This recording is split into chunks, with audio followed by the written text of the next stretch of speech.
E eu convido você, meu irmão, a abrir a sua Bíblia, você que está aí com a sua Bíblia, a abrir a sua Bíblia no livro de Apocalipse, no capítulo 2 do livro de Apocalipse. Confesso para os irmãos que eu ainda estou no embalo de hoje de manhã, né? Foi quem esteve lá, né, ali na chácara da igreja, foi uma bênção, um tempo tremendo na presença do Senhor. Se programe das próximas vezes para estarmos juntos em nome de Jesus, bom? Apocalipse capítulo 2, eu quero ler com você do versículo 1 ao versículo 5, amém? Apocalipse capítulo 2, do versículo 1 ao versículo 5, diz assim a palavra do Senhor. Ao anjo da igreja em Éfeso escreve: essas coisas diz aquele que conserva na sua mão direita 7 estrelas, e que anda no meio dos 7 candeeiros de ouro.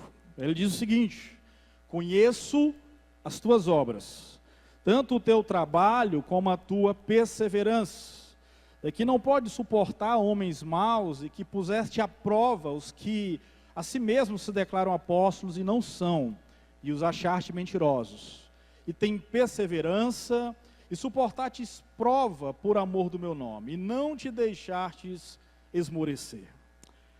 Versículo 4 diz o seguinte: tenho, porém, contra ti, que abandonaste o teu primeiro amor. Lembra, pois, de onde caíste, arrepende-te e volta à prática das primeiras obras. E se não, vem a ti e moverei do seu lugar o teu candeeiro, caso não te arrependas. Amém? Glória a Deus. Eu convido você a ficar em pé só mais um instante, por gentileza. Vamos apresentar os nossos corações mais uma vez ao Senhor. Pai querido, o teu nome é sobre todo nome. Ao nome de Jesus, todo joelho se dobrará e toda língua confessará. Senhor, nós nos reunimos aqui e de já te agradecemos por tua fidelidade, pelo teu imenso amor, por tua bondade que tem nos alcançado, pela tua misericórdia que tem se renovado todos os dias sobre nós. Senhor, nesse momento eu clamo e apresento cada vida que está aqui, Senhor, nesse lugar, Senhor. Cada família aqui representada. Eu te peço, Deus, o derramar da tua unção, da tua presença, do teu mover sobre cada um de nós. Que seja noite de salvação na tua casa, que seja noite de estarmos quebrantados, seja noite de estarmos recebendo do Senhor, ó Pai, no nome de Jesus. Ó Pai, obrigado, Senhor, por tua fidelidade. Obrigado, Deus, pelo teu amor. Que nesse momento eu diminua e que o Senhor cresça, porque eu sou completamente dependente de ti, do teu favor e da tua graça. Assim, Deus, os meus irmãos que estão aqui, clamo ao Senhor para que eles sejam fortalecidos, edificados, abençoados, ó Pai, em nome de Jesus. Nós oramos ao Senhor, agradecidos pela fé, em nome de Jesus. Amém. Glória a Deus. Pode sentar, meus irmãos. Palavra do Senhor no livro da Revelação, livro do Apocalipse, o texto em apreço, o texto que nós lemos, ele traz para nós algumas lições, e assim, essa palavra ardeu no meu coração essa semana, na oportunidade de estar aqui e também no intuito de estarmos compartilhando aquilo que Deus tem ministrado e falado aos nossos corações. O texto é direcionado à igreja de Éfeso, e é interessante destacar que esta igreja, o apóstolo Paulo escreve a carta aos Efésios, e quando o apóstolo Paulo escreve a carta aos Efésios, ele elogia aquela igreja pelo grande amor que existia entre os irmãos. O amor dentro de uma igreja é uma das marcas principais, porque o Senhor se revelou em amor. E assim, Paulo, ele consegue ter essa percepção do amor que existia na igreja de Éfeso. E ele faz esse elogio, está lá no capítulo 1, quando Paulo escreve aos Efésios. Aproximadamente 30 anos se passam entre a carta que o apóstolo Paulo escreve aos Efésios e o momento onde João escreve na ilha de Patmos recebe a revelação do Apocalipse. Então, nesse intervalo, nesse período, nesses 30 anos, muitas coisas, algumas coisas mudaram, algumas coisas melhoraram, mas algumas coisas modificaram. Entre elas, nós vamos encontrar no versículo de número 4, Jesus trazendo uma palavra para a igreja, e dizendo para a igreja o seguinte: eu tenho porém contra vocês, que vocês abandonaram o primeiro amor. Jesus estava dizendo ali para aqueles irmãos o seguinte: olha, vocês já me amaram mais no passado.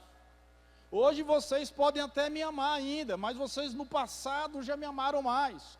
Já foi mais intenso, já foi mais presente o relacionamento que foi assim vivenciado com o Senhor.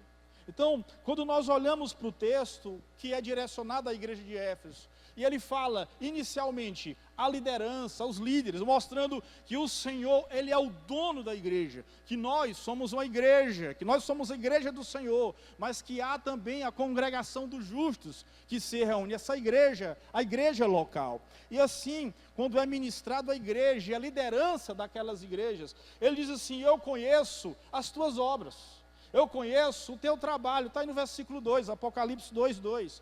Conheço as tuas obras, conheço o teu trabalho, conheço a tua perseverança. Queridos, o Senhor conhece as lutas que você tem enfrentado.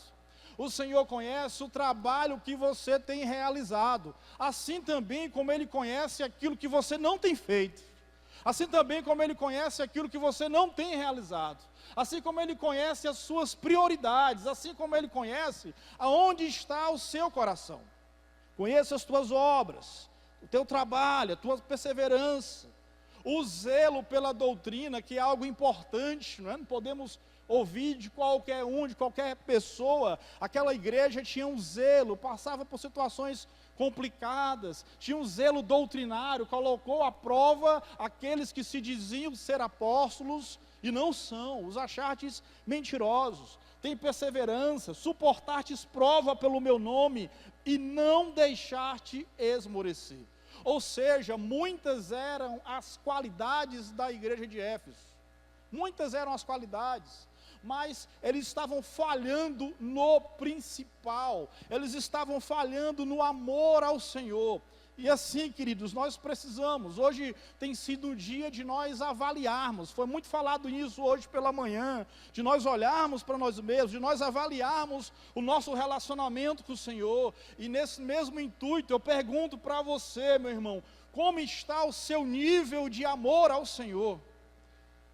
Muitas vezes o nosso nível de amor ao Senhor, ele consegue ser medido pelo nosso nível de renúncia. Qual foi a última vez que você foi capaz de renunciar a algo por amor a Jesus? Qual foi a última vez que você pagou o preço por amor a Jesus? A renúncia é uma característica dos verdadeiros discípulos. Renunciar a si mesmo, tomar a sua cruz e seguir ao Senhor Jesus de uma forma incondicional. Então, irmãos, ao olharmos para essa igreja, nós vemos que muitas qualidades ali eram encontradas, mas eles estavam falhando naquele momento de estarem adorando, glorificando e amando ao Senhor acima de todas as coisas. Às vezes nós dizemos que amamos o Senhor, mas as nossas prioridades mostram outra coisa. Às vezes nós dizemos que amamos o Senhor, mas o nosso bolso mostra outras coisas. Às vezes nós dizemos que amamos o Senhor, mas onde o nosso tempo é investido, às vezes demonstra outras coisas. E sabe, às vezes quando nós olhamos para textos como esse, e o Senhor traz essa palavra, é uma palavra de despertamento aos nossos corações, de nós olharmos e entendermos que o nosso Deus é um Deus que se revela e continua se revelando, conheçamos e prossigamos em conhecer ao Senhor, diz o profeta. Então nós precisamos, irmãos, conhecer ao Senhor mais e mais. E se você olha para a sua vida hoje, e você pensa ou diz assim: ah, lá em 2020 foi melhor, ah, lá em 2018 foi melhor, não, em 2023 foi melhor. Esse é um sinal de alerta que nós precisamos, e que talvez você precise olhar para vivenciar o mais do Senhor, porque o Senhor é uma fonte inesgotável, é conhecer e prosseguir conhecer, de glória em glória, diz a palavra do Senhor. Então passamos dias, momentos na presença do Senhor, mas temos que querer mais, perseverar em mais, buscar o mais, vivenciar o mais do Senhor, o sobrenatural de Deus, o poder de Deus, e não simplesmente nos acostumarmos. Porque quando isso acontece, nós corremos o risco de virarmos pessoas religiosas, nós corremos o risco de virar crentes domingueiros, nós corremos o risco de nos acostumar com tudo isso. Mas precisamos pedir ao Senhor: Senhor, me leva de volta ao primeiro amor. Senhor, incendeia meu coração na Tua presença mais uma vez. E sabe, quando chegamos assim, o texto mostra para nós o caminho desse retorno. Ele diz assim no versículo 4: tenho porém contra ti que abandonar-te o teu primeiro amor. Agora, o que fazer para voltarmos ao primeiro amor? O que fazer para voltar a amar a Jesus acima de todas as coisas? O que fazer? A Bíblia mostra o caminho para nós, no próprio texto, versículo de número 5, diz assim, primeira característica para voltarmos ao primeiro amor: lembra, pois, de onde caíste. Lembra, pois, de onde caíste. Esse é o primeiro aspecto que o próprio texto mostra para nós. De nós lembrarmos onde nós caímos, ou de nós lembrarmos o que foi que aconteceu, que a partir daquele momento você começou a esfriar.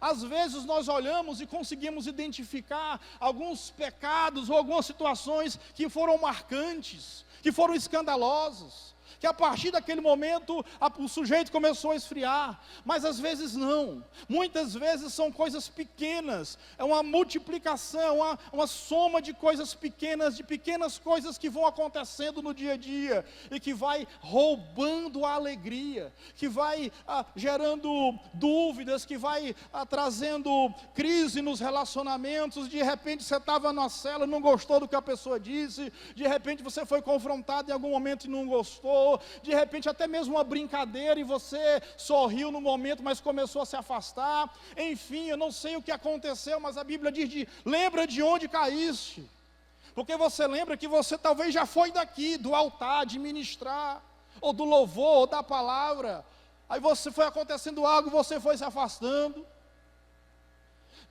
Talvez aconteceu situações que você foi perdendo a alegria de ler a Bíblia, de estar com a palavra, de meditar. Foi perdendo a alegria de participar de uma célula. Foi perdendo a alegria de adorar, de ter um momento em casa, de sentar com a família, de ler a Bíblia, de cantar um louvor em casa. Às vezes pequenas coisas vão acontecendo, e no meio desses pequenos erros que vão acontecendo, às vezes o sujeito vai esfriando e nem percebe. Mas você lembra quando você se converteu, irmão? Você lembra a alegria do primeiro amor? Você lembra o que a palavra do Senhor nos diz, lá em 2 Coríntios 5,17, que se alguém está em Cristo, nova criatura é, as coisas velhas já passaram, eis que tudo se fez novo. Irmãos, eu sei de onde Jesus me tirou, e precisamos de vez em quando lembrar de onde foi que o Senhor nos tirou, para nós nos alegrarmos, festejarmos. Sabemos que no Senhor nós temos a salvação da nossa alma, que Ele nos resgatou, que fomos comprados pelo precioso sangue de Jesus, que antes estávamos fadados ao pecado e à destruição, mas que hoje somos o sacerdócio real, a nação eleita, o povo de propriedade exclusiva do Senhor. Nós que em outro tempo não tínhamos alcançado misericórdia, mas agora alcançamos misericórdia, diz a palavra. Então nós fomos assim resgatados, transformados. Irmãos, eu me lembro quando eu me converti, no meu primeiro mês de crente, eu li a Bíblia inteira. Confesso que eu não entendi quase nada, pastor, né?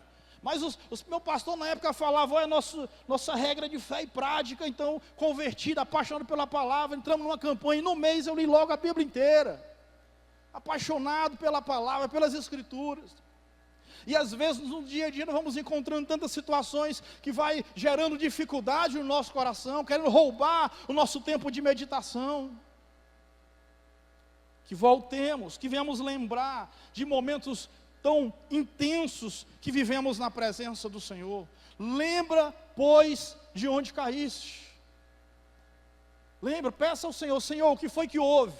Que a partir daquele dia Qual foi o dia, qual foi o momento, o que aconteceu, Jesus? Que a partir dali, eu comecei a me decepcionar com as pessoas, eu comecei a me frustrar, a partir dali eu comecei a juntar lixo emocional no meu coração, eu comecei a não perdoar. O que aconteceu? Lembra, pois, de onde caísse, diz a palavra. Lembra, irmão, do que é que tem atrapalhado você de ser uma bênção. Há tanto potencial de Deus na sua vida, o que tem atrapalhado? Lembra de onde caísse, diz a palavra do Senhor. Feche seus olhos, irmão, onde você está? Feche seus olhos. Senhor, em nome de Jesus, eu te peço, meu Deus, que o Senhor traga na mente dos meus irmãos, do teu povo, da tua igreja, aquilo que tem que ser tratado, aquilo que tem que ser resolvido, aquilo que tem que ser confessado, Senhor. A tua palavra diz, lembra de onde caíste, Senhor. E nós te louvamos, porque eu sei que agora o Senhor está gerando, ó Pai, no Espírito, situações que serão ministradas e restauradas, ó Pai, em nome de Jesus. Amém. Glória a Deus. Pois bem, o primeiro aspecto é esse. No caminho de volta ao primeiro amor, é nós lembrarmos de onde nós caímos. O profeta Jeremias, ao escrever no livro de Lamentações, ele diz para nós trazermos à memória aquilo que nos dá esperança. Então, às vezes, nós trazemos situações não para gerar dor, mas para sermos tratados, para sermos restaurados, para sermos ministrados. Lembra de onde caíste, diz a palavra. O segundo princípio, arrepende-te. Se arrependa. Arrependa dos seus pecados. Reconheça os seus erros diante do Senhor. Muitas vezes o sujeito está errado e não quer reconhecer o erro.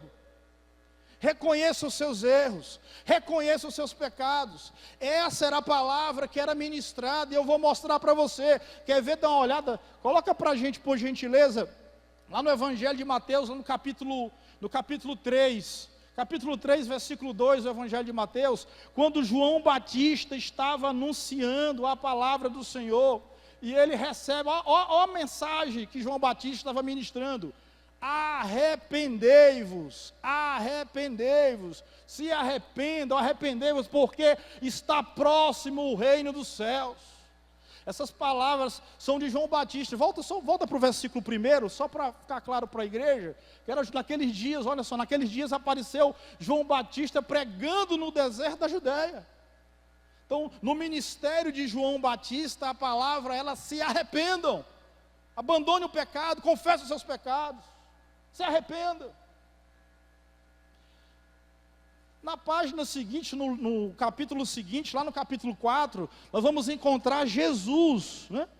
Jesus falando também sobre o arrependimento. Capítulo 4 do Evangelho de Mateus, versículo de número 17.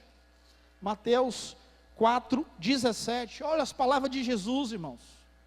Diz assim: daí por diante, passou Jesus a pregar e a dizer: arrependei-vos, porque está próximo o reino dos céus.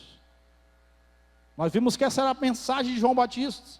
Essa também era a mensagem de Jesus.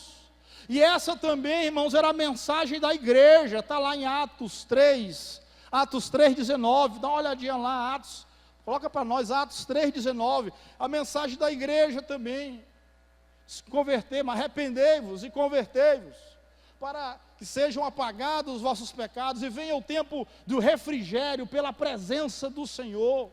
Então, a palavra, irmãos, ela vai nos mostrar claramente que nós precisamos nos arrepender, confessar os nossos erros, orar uns pelos outros para que sareis, diz a palavra do Senhor. Não podemos nos acostumar com o erro, não podemos nos acostumar com o pecado, precisamos nos arrepender.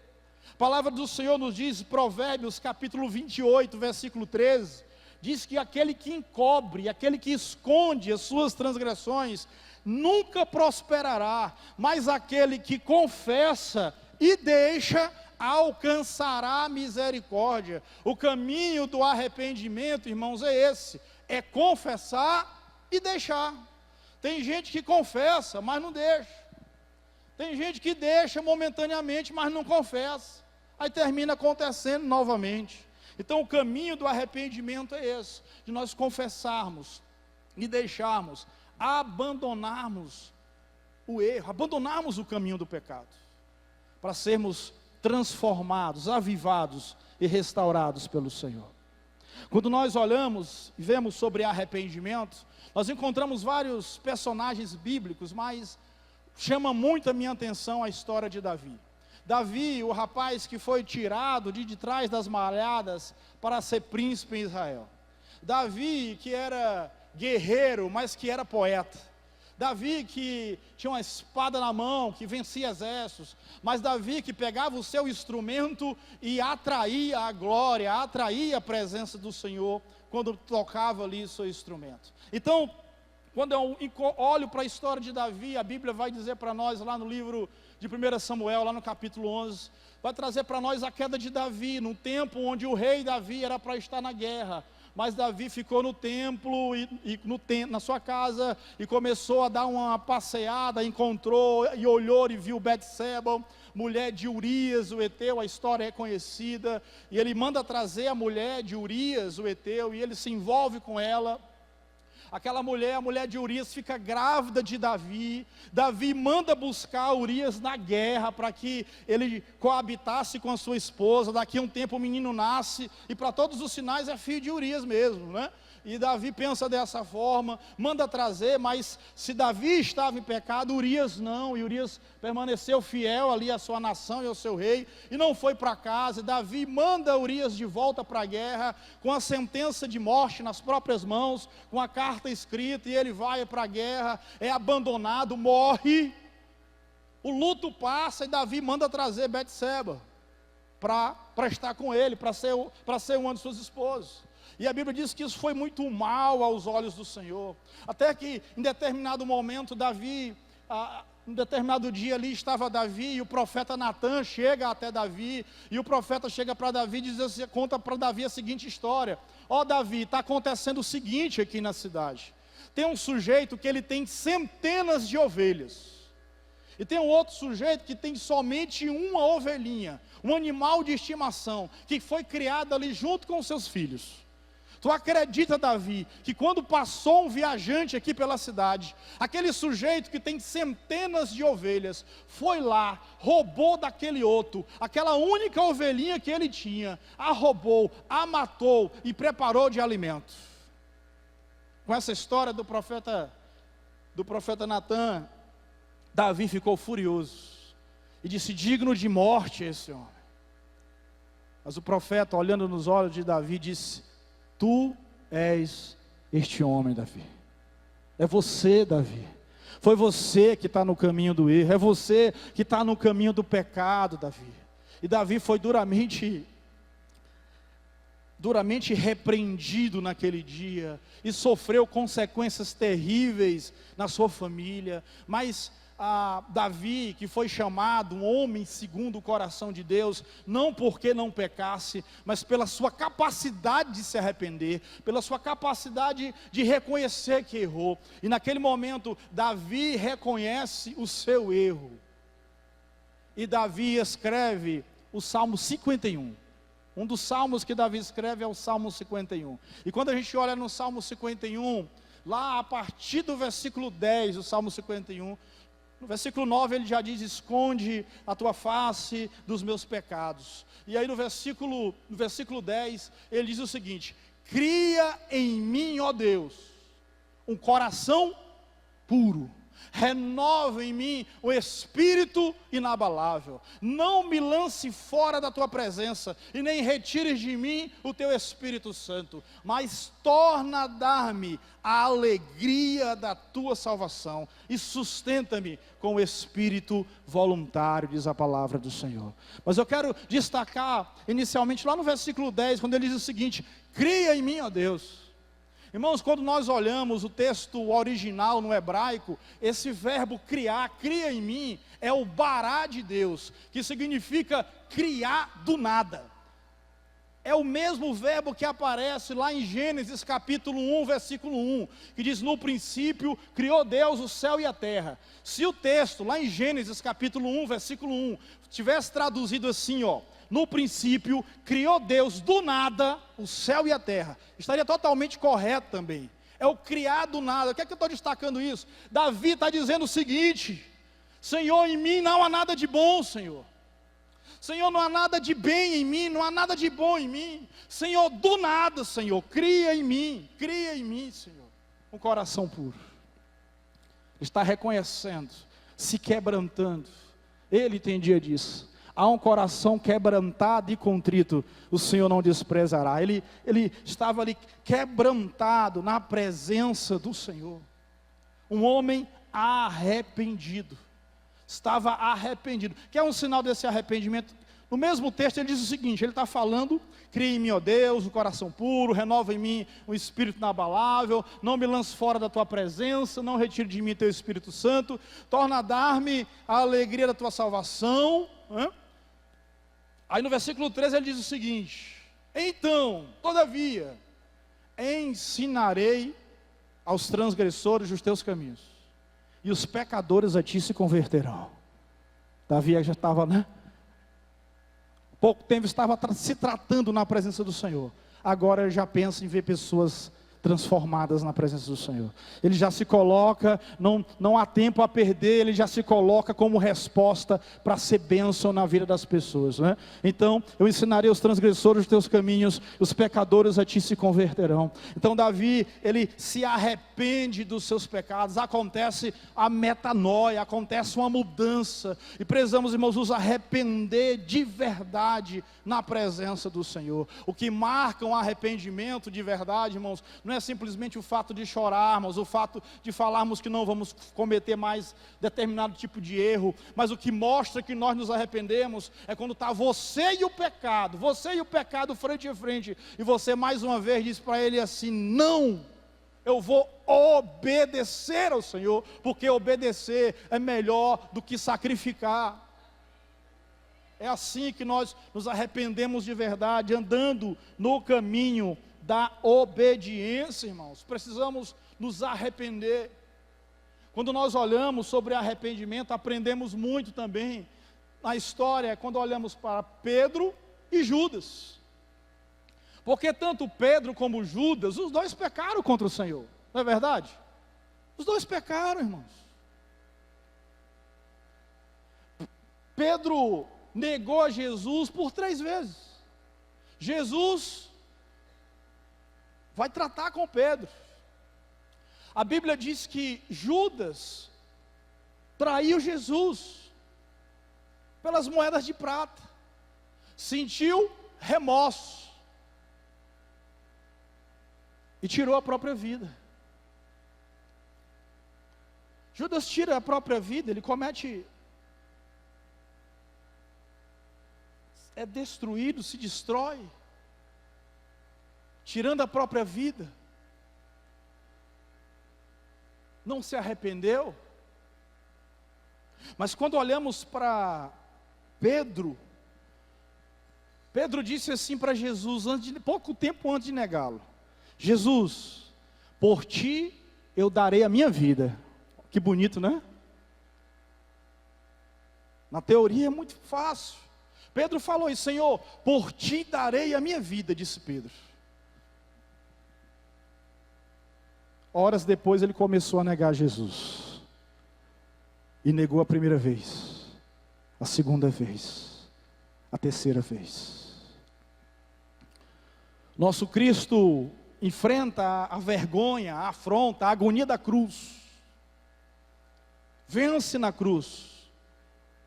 Morre na cruz e ao terceiro dia, nosso Cristo ressurreto, em glória e poder e majestade, Jesus começa a ter momentos de revelação aos seus discípulos. Em um desses momentos, Jesus aparece para Pedro, que Pedro tinha resolvido voltar a viver a antiga vida. Eu vou pescar. E Jesus se aproxima de Pedro e começa, no momento de tratá-lo, Pedro tinha negado Jesus por 3 vezes. E agora, Pedro, junto com Jesus e os discípulos que ali estavam, Jesus chega para Pedro e faz a seguinte pergunta: Pedro, tu me amas, Pedro? Só que existem algumas palavras para amor, o amor ágape, o amor eros, o amor filos. Então Jesus chega assim: Pedro, agapaz-me, Pedro. É a palavra que Jesus usa, o agapaz-me, o amor de Deus. Pedro, tu me amas, Pedro. E Pedro responde usando o amor filos. É como se ele dissesse assim: Senhor, tu sabe, eu gosto de ti. Você que é casado aqui, você imagina comigo, a sua esposa perguntar para você o seguinte: amor, você me ama? E aí você responder para ela assim: sim, amor, eu gosto de você. É confusão, né? É problema, né? Você me ama? Eu gosto, eu gosto de você, né? Jesus estava tratando e perguntou para Pedro novamente: Pedro, tu me amas? Apacenta meus cordeirinhos, apacenta os meus cordeiros. Pedro, tu me amas? E Pedro se entristeceu, porque Pedro tinha negado a Jesus por 3 vezes, e agora, para cada negativa de Pedro, ele teve uma oportunidade de amar ao Senhor. Talvez, querido, você esses dias tenha negado a Jesus, pecado contra Jesus, mas para cada erro, para cada pecado, há uma oportunidade de perdão. Para cada erro, para cada pecado, há uma oportunidade de reconciliação.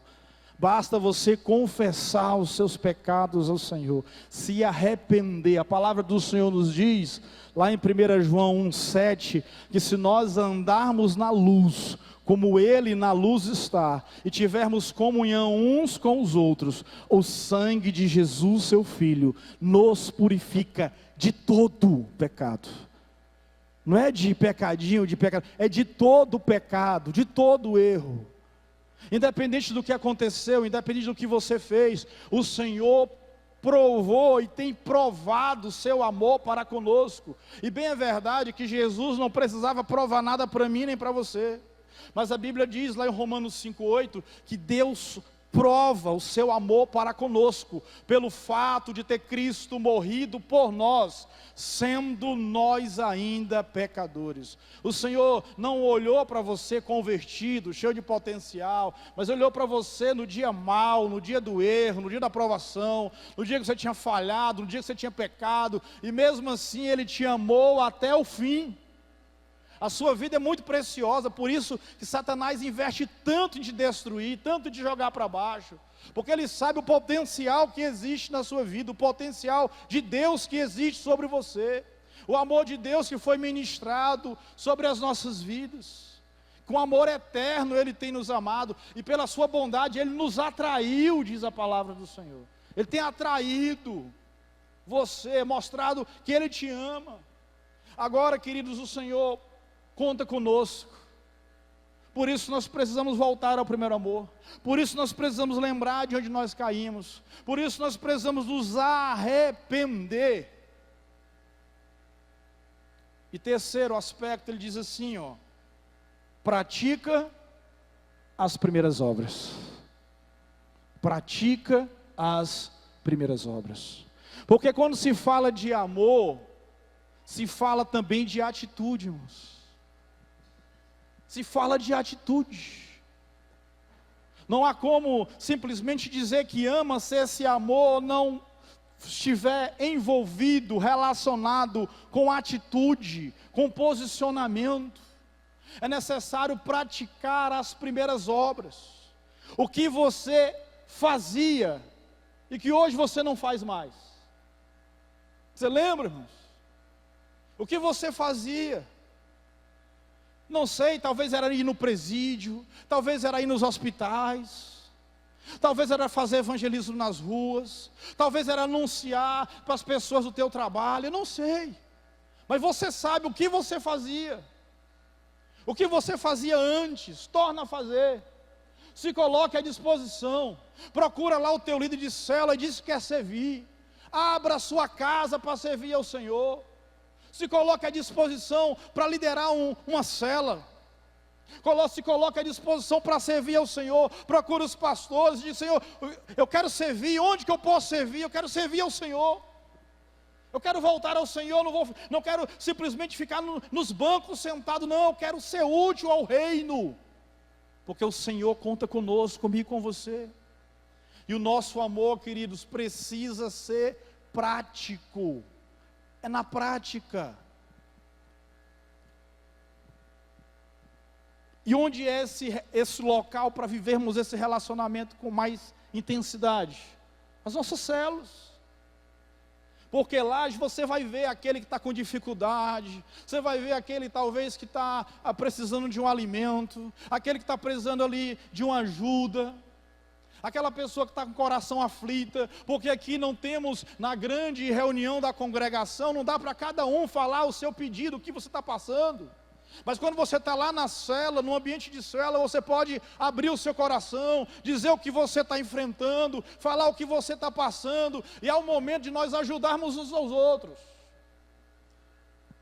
Os nossos relacionamentos, eles precisam deixar de ser superficiais. Precisamos ter relacionamentos comprometidos e saudáveis. Assim nós aprendemos a vivenciar o caráter de Cristo de uma forma mais intensa. Então, se coloque à disposição, meu irmão. Pratique as primeiras obras. Pratique. Lembre do que você fazia e comece a fazer novamente. Lembre o que era praticado e se coloque à disposição novamente. O nosso amor está relacionado às nossas atitudes. Jesus, o Senhor, Ele se revelou em amor. Aquele que não ama, não conhece a Deus. Porque a maior característica, o maior atributo de Deus é o amor. É o amor. E Ele se revelou em amor. Ele se revelou ali na cruz do Calvário por nós. Estavam crucificando, Pai, perdoa, eles não sabem o que fazem. Estavam zombando e Ele ali se entregando por nós. E o seu sangue sendo derramado por nós, para que hoje o nosso coração venha a ser transformado, para que possamos ter a brasa do primeiro amor incendiando os nossos corações mais uma vez. Eu me lembro do profeta Jeremias. Jeremias, ele é conhecido como o profeta chorão. Eu acho, na verdade, que Jeremias chorou foi pouco em relação a tanta destruição e sofrimento que ele viu. E no capítulo 20 do livro de Jeremias, Jeremias traz para nós aqui alguns ensinamentos, e ele, no seu relacionamento, na vivência, tudo que ele enfrentou, ele diz assim: Senhor, persuadiste-me, Senhor, e persuadido eu fiquei. Jeremias capítulo 20, versículo 7. Ele diz isso. É como se ele tivesse, Senhor, tu me enganou, não era bem isso, Senhor. Quando o Senhor me chamou, eu achei que era de outra forma. Eu me lembro quando eu me converti, irmãos, num mundo velho perverso, de bagaceira, terrível. E quando eu entrei na igreja, eu olhava nos olhos do irmão, eu via tanta paz naquele lugar. Eu encontrei naquele dia tudo que eu não tinha. E eu cheguei, sentei lá no fundão, lá atrás. E o pastor ministrando a palavra, eu não me lembro como, eu não me lembro o sermão, mas eu me lembro que eu cheguei lá no altar e entreguei a minha vida para Jesus. E a partir dali o Espírito Santo começou a transformar a minha vida. Lutas, dificuldades, batalhas chegam na vida de todos nós.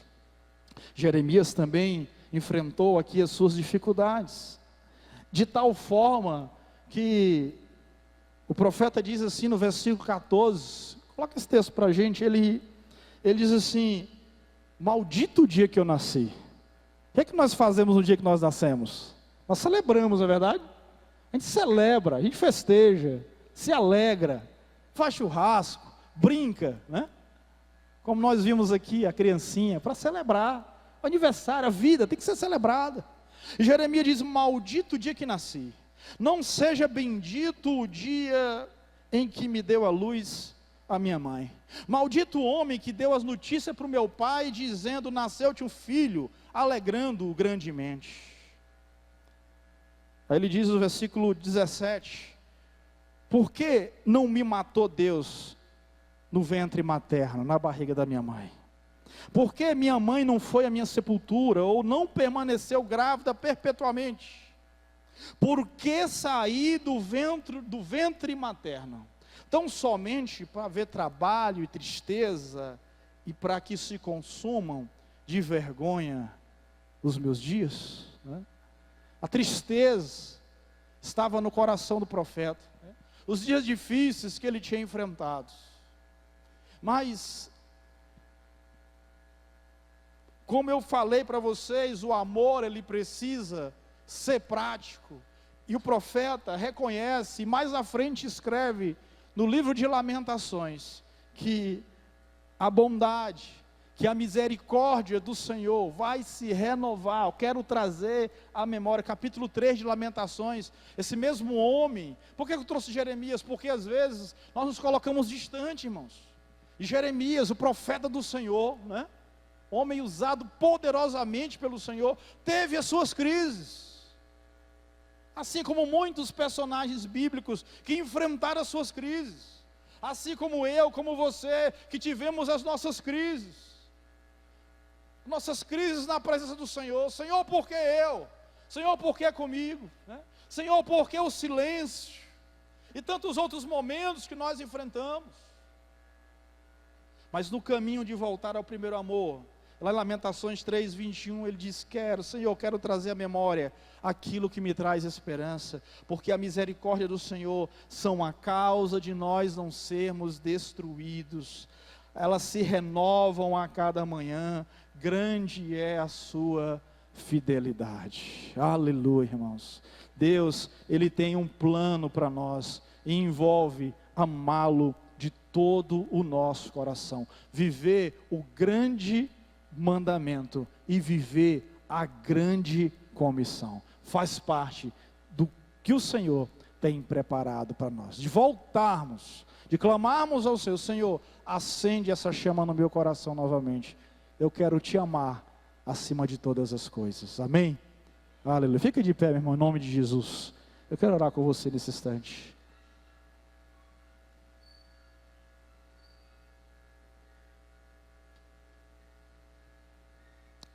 Aleluia. Feche os seus olhos onde você está. A palavra do Senhor em Apocalipse 2 mostra para nós, irmãos, que